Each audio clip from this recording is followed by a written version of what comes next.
3 tactics to revive a failed product.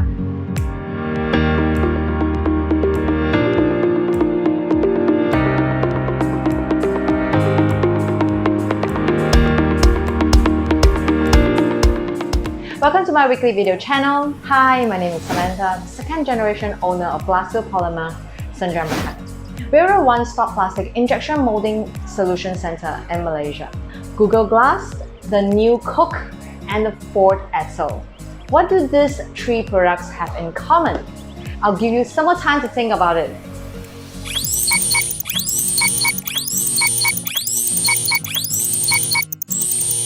Did you figure it out? All 3 are the famous product failures from very famous companies. In 1957, the bubble wrap was actually created as a trendy wallpaper. Like, seriously, I'm not kidding. But the product failed hard. Can you imagine using that as your wallpaper? So that they tried to market it as insulation for greenhouse and homes. That was better. But it wasn't until IBM used bubble wrap to protect computer shipments that the product succeeded.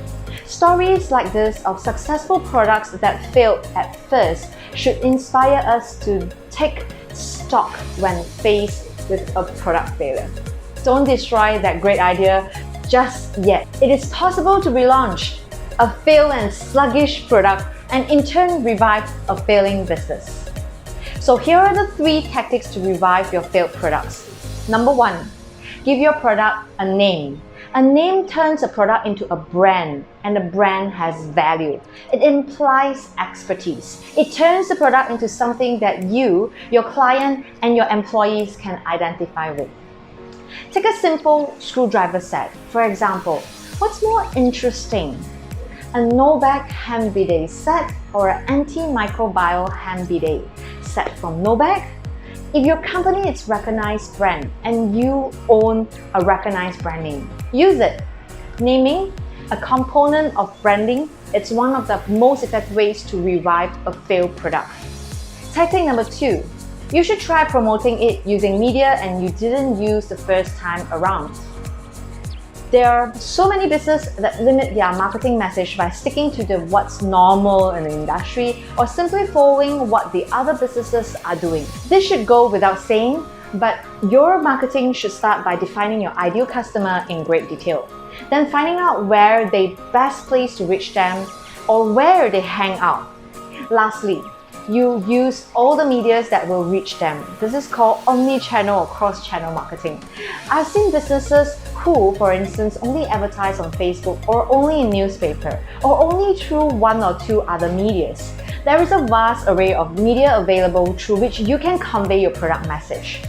Lastly, tactic number 3, tell a story about your product.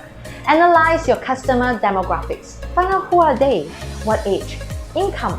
Find out whether you can and write a new story about your product that will appeal to your demographic.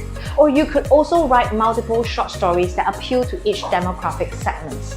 Your customer doesn't necessarily identify with your product, but they do identify with human struggles that are similar to their own. And that's where your story comes into play. Do you have any questions you would like to ask me to explain about plastic injection molding, plastic manufacturing, or even plastic designs, or even designs? Feel free to drop me an email at asksam@glasfil.com. If you like my video, don't forget to like and click on subscribe, turn on the notification to get more weekly updates on manufacturing tips, design tips, and some plastic injection insider tricks for you to create an excellent product that works for you as a solution for mankind. See you next week and goodbye.